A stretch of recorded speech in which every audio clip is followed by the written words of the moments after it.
Rich daddy ने 13 साल की उम्र में स्कूल छोड़ दिया था और अब वे पढ़े लिखे लोगों को रास्ता दिखा रहे थे, उन्हें आदेश और निर्देश दे रहे थे, उनसे सवाल पूछ रहे थे। पढ़े लिखे लोग उनकी एक आवाज पर दौड़े चले आते थे और उनके गुस्से से डरते थे, क्योंकि यह आदमी कभी भीड़ के साथ नहीं चला।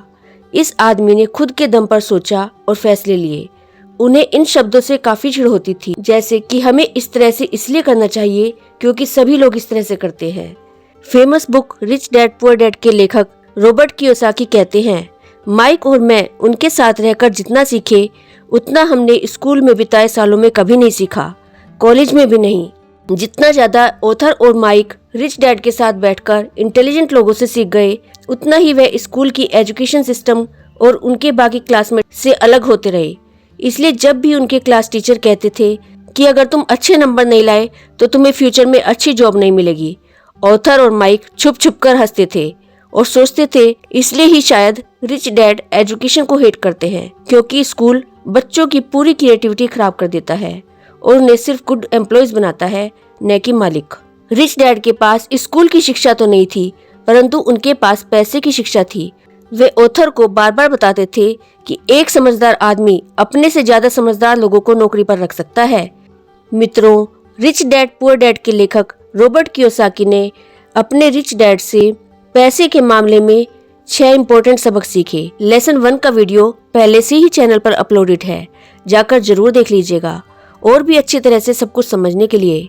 लेसन 2 में लेखक ने एक एग्जाम्पल के जरिए हमें समझाया है कि पुअर और मिडिल क्लास लोग कहाँ पर गलती करते हैं कि वह अमीर नहीं बन पाते। तो आइए समझते हैं जॉन और मैरी के इस एग्जाम्पल से। जॉन और मैरी की नई नई शादी हुई थी। क्योंकि वे लोग पुराने रेंटेड अपार्टमेंट में रहते थे, इसलिए उनका सबसे पहला गोल था अपना खुद का घर लेना। वे जॉब पर पूरी तरह से फोकस करने लगे और जितना ज्यादा हो सका पैसा कमाने लगे। उनकी पेमेंट हुई और सैलरी बढ़ी, पर उस रेशो से उन्हें टैक्स भी ज्यादा देना पड़ा। लेखक कहते हैं कि जनवरी से लेकर मई तक एक एम्प्लॉय सिर्फ गवर्नमेंट के लिए काम करता है।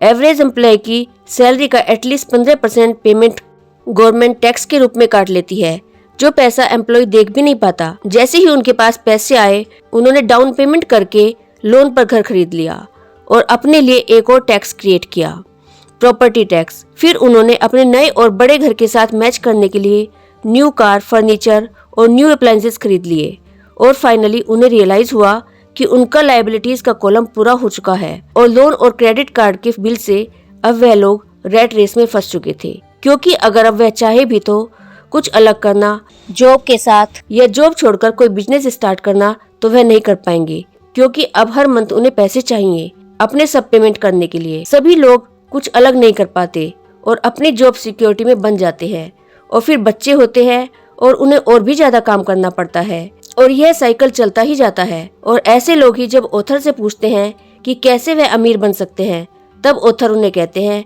कि ज्यादा पैसे कमाना उनकी प्रॉब्लम सॉल्व नहीं कर सकता। उनकी प्रॉब्लम का कारण है फाइनेंशियल इलिटरेसी। फाइनेंशियल लिटरेसी के बगैर उन्होंने अगर ज्यादा पैसे कमा भी लिए तो वह अमीर नहीं बन सकते। अगर आपके पास पैसे की समझ नहीं है तो चाहे कितना भी पैसा आ जाए, आप उसको ज्यादा देर तक टिका नहीं पाओगे। आपने ऐसे कई लॉटरी विनर की कहानी सुनी होगी जो पहले गरीब होते हैं, फिर अचानक लॉटरी जीतने के कारण अमीर बन जाते हैं, लेकिन बहुत जल्दी ही फिर से वह गरीबों की हालत में आ जाते हैं, क्योंकि उनके पास पैसे की समझ नहीं होती।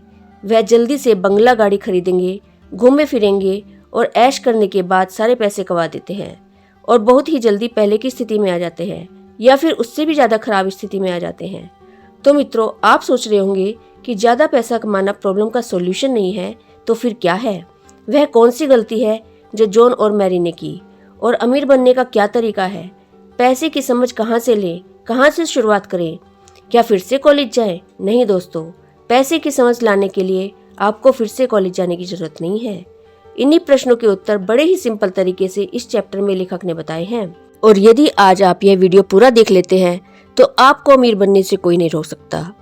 तो मित्रों, चलते हैं मेरे साथ इस बुक के लेसन 2 में, जिसे इस बुक का हार्ट भी कहा जा सकता है। सबसे पहले चर्चा करते हैं कि जॉन और मैरी ने क्या गलती की। रॉबर्ट कियोसाकी कहते हैं कि यदि आप अच्छी जॉब करते हैं या कोई काम करते हैं, उस जॉब से आपको ज्यादा से ज्यादा पैसे बचाकर एसेट्स तैयार करने चाहिए।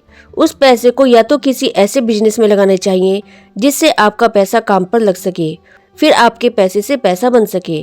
मैरी और जॉन ने अपने लिए घर खरीदकर और वह भी लोन लेकर अपने लिए लायबिलिटी इकट्ठा की, ना कि एसेट। रॉबर्ट कियोसाकी का कहना है कि घर खरीदना कोई बुरी बात नहीं, सभी के पास अपना घर होना चाहिए, लेकिन वह लोन लेकर नहीं, बल्कि घर भले ही थोड़ी देर से लिया जाए, लेकिन वह अपना घर होना चाहिए। जो पैसा आप डाउन पेमेंट में घर में लगाने वाले हैं, उस पैसे को किसी ऐसे बिजनेस में लगाएं या फिर ऐसी बॉन्ड या फंड में लगाएं जिससे आपका पैसा आपको और पैसे कमा कर दे। इन्हीं सबको एसेट्स कहते हैं। और जब यह आपके एसेट इतना बढ़ जाए कि आप उसकी कमाई से घर खरीद सकें, तब आप अपना घर खरीदें, जो कि आपका अपना होगा और उस पर आपको कोई लोन नहीं देना होगा। यही बात महंगी गाड़ी, मोबाइल फोन, सब चीजों पर लागू होती है। जब भी आप कोई चीज खरीदना चाहते हैं, उससे पहले आप सोचें कि मैं अपने लिए एसेट्स कैसे बढ़ाऊं, ताकि उसकी इनकम से अपनी जरूरतों को या अपनी इच्छाओं को पूरा कर सकूं। रॉबर्ट कियोसाकी का कहना है कि ज्यादातर लोग अमीर इसलिए नहीं होते क्योंकि उन्हें एसेट्स और लायबिलिटीज के बीच का अंतर मालूम नहीं होता है। वे लायबिलिटीज इकट्ठा करते रहते हैं और उन्हें एसेट समझते हैं। गरीब और मिडिल क्लास लोग लायबिलिटी इकट्ठा करते हैं और इस भ्रम में जीते हैं कि उन्होंने संपत्ति बना ली है। पैसे की समझ के लिए ऑथर ने सिर्फ एक नियम बताया है, जिसको हम कह सकते हैं कि पूरी किताब का सबसे इम्पोर्टेंट नियम है, या फिर हम यह भी कह सकते हैं कि यह नियम इस किताब का हार्ट है। अगर आपको यह नियम अच्छे से समझ में आ जाता है तो आप जल्दी से अमीर बन सकते हैं। वह नियम है, आपको संपत्ति और दायित्व यानी एसेट्स और लायबिलिटी के बीच का अंतर मालूम होना चाहिए और आपको हमेशा एसेट्स खरीदने चाहिए। बस इतना ही सिंपल नियम है। एसेट्स और लायबिलिटीज का मीनिंग अगर आप डिक्शनरी में ढूंढने जाएंगे तो आप कंफ्यूज हो जाएंगे और समझ नहीं पाएंगे, लेकिन यहाँ ऑथर ने बहुत ही आसान लैंग्वेज में एसेट्स और लायबिलिटीज के बीच का फर्क समझाया है। एसेट्स वह होते हैं जो आपकी जेब में पैसा डालते हैं, मतलब कि पैसा कमा कर देते हैं, और लायबिलिटीज वह चीज है जो आपकी जेब से पैसा निकालती है, मतलब खर्च करवाती है। अगर फाइनेंशियल कंडीशन के हिसाब से लोगों को डिवाइड किया जाए तो लोग 3 प्रकार के होते हैं, poor, middle class and rich. तो लेखक कहते हैं कि सबसे पहले एक पुअर इंसान का जीवन देखते हैं। इनका पैसा ज्यादातर नौकरी से आता है और एक्सपेंस में खर्च हो जाता है। इनके एक्सपेंस फूड, कपड़े, एंटरटेनमेंट, ट्रेवल आदि होते हैं। ये लोग न तो एसेट इकट्ठा करते हैं और न ही लायबिलिटीज। जितना कमाते हैं उतना ही खर्च हो जाता है। मिडिल क्लास इंसान का पैसा भी ज्यादातर नौकरी से आता है और मिडिल क्लास लोगों का भी एक्सपेंस टैक्स, फूड, क्लोथिंग और एंटरटेनमेंट जैसे होते हैं। लेकिन मिडिल क्लास इंसान लायबिलिटीज इकट्ठा करते हैं, जैसे कि गाड़ी, क्रेडिट कार्ड, लोन पर लिया गया घर आदि, और सोचते हैं कि उन्होंने एसेट इकट्ठा किया। मिडिल क्लास इंसान जैसे ही आमदनी बढ़ेगी वैसे ही लायबिलिटीज खरीदेगा। एग्जाम्पल के लिए, अगर उसके पास पहले से ही एक गाड़ी है तो सैलरी बढ़ते ही वह सोचेगा कि मुझे और अच्छी गाड़ी लेनी चाहिए। पहले से ही उसके पास मोबाइल है, लेकिन जैसे ही पैसा आएगा वह सोचेगा कि मुझे और महंगा मोबाइल लेना चाहिए, और इसी तरह फंस जाता है। और आइए देखते हैं कि अमीर लोगों का जीवन कैसा होता है। अमीर लोगों की ज्यादातर इनकम उनके एसेट से ही आती है। अमीर इंसान लायबिलिटीज बहुत ही कम खरीदते हैं। अमीर इंसान ज्यादा से ज्यादा एसेट खरीदते हैं जो उनकी जेब में पैसा डालने का काम करते हैं, जैसे कि शेयर, बॉन्ड, इंटेलेक्चुअल प्रॉपर्टी आदि। इंटेलेक्चुअल प्रॉपर्टी का मतलब हमारी नॉलेज। हमारी नॉलेज भी एक तरह की प्रॉपर्टी होती है।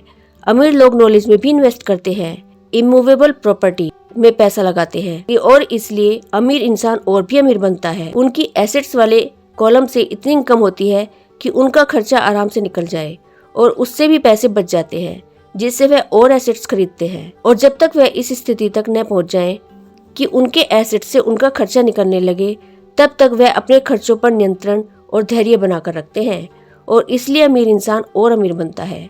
उनके भी खर्च होते हैं, लेकिन पहले वे अपने एसेट्स वाले कॉलम को इतना ज्यादा बड़ा कर लेते हैं कि उनके खर्च आराम से निकल जाएं। इसके लिए उन्हें कुछ दिनों तक नियंत्रण और प्लानिंग के साथ चलना होता है। अब ऑथर दौलत की डेफिनेशन बनाते हैं, क्योंकि जब आप संपत्ति इकट्ठा कर रहे हैं तो आप अपने दौलत का आकलन कैसे कर पाएंगे। इसके लिए ऑथर ने बकमिंस्टर फुलर की डेफिनेशन से समझाया है, जो कि बहुत बड़े जीनियस हैं, एक आर्किटेक्ट, सिस्टम इन्वेस्टर, फिलोसोफर और फ्यूचरिस्टिक है। तो उनके हिसाब से दौलत वह है जिसके सहारे आगे आने वाले दिनों तक हम कितने दिन जिंदा रह सकते हैं यदि आज हम कमाना बंद कर दें। एग्जाम्पल के लिए, यदि मेरी इनकम हर महीने 20,000 रुपये है और मेरा खर्च 40,000 रुपये महीने का है, तो इस डेफिनेशन के हिसाब से मेरी दौलत इतनी है कि मैं यदि कमाना छोड़ दूं तो 15 दिनों तक जिंदा रह पाऊंगा। जब मैं अपनी संपत्ति से हर महीने $40,000 का कैश फ्लो हासिल करने लग जाऊंगा तो मैं दौलतमंद कहलाऊंगा। लेखक कहते हैं कि हालांकि मैं अमीर नहीं हूँ परंतु दौलतमंद जरूर हूँ। हर महीने मेरी संपत्ति से मुझे जो आमदनी मिलती है वह मेरे महीने भर के खर्च के लिए काफी होती है। अगर मैं अपने खर्च को बढ़ाना चाहता हूँ, इसके लिए मुझे पहले अपने एसेट से आने वाली कैश फ्लो को बढ़ाना होगा। लेखक कहते हैं इस बिंदु पर मैं अपनी तनख्वाह पर बिल्कुल भी निर्भर नहीं हूँ। मैंने संपत्ति वाले कॉलम को भरने के लिए जी तोड़ मेहनत की थी और मैं सफल भी हुआ था, जिसके कारण मैं आज आर्थिक रूप से आजाद हो गया। अगर मैं आज अपनी नौकरी छोड़ भी दूं तो मेरी संपत्तियों से इतना कैश फ्लो आता रहेगा कि मेरा खर्च आसानी से चलता रहेगा। लेखक कहते हैं कि मेरा अगला लक्ष्य यह होगा कि मेरी संपत्तियों से आने वाले अतिरिक्त कैश फ्लो को फिर से संपत्ति वाले कॉलम में निवेश कर दिया जाए। मेरी संपत्ति वाले कॉलम में जितना ज्यादा पैसा आता है, मेरा संपत्ति वाला कॉलम उतना ही ज्यादा बढ़ता रहता है, वहां से उतना ही ज्यादा कैश फ्लो आता है। और जब तक मैं अपने खर्चों को अपने कैश फ्लो से कम रखता हूँ तब तक मैं ज्यादा अमीर बनता रहूंगा। और ध्यान देने वाली बात यह है कि मेरी आमदनी शारीरिक मेहनत से नहीं बल्कि दूसरे जरियों से हो रही है। ऑथर कहते हैं कि यह एकदम पेड़ लगाने जैसा है।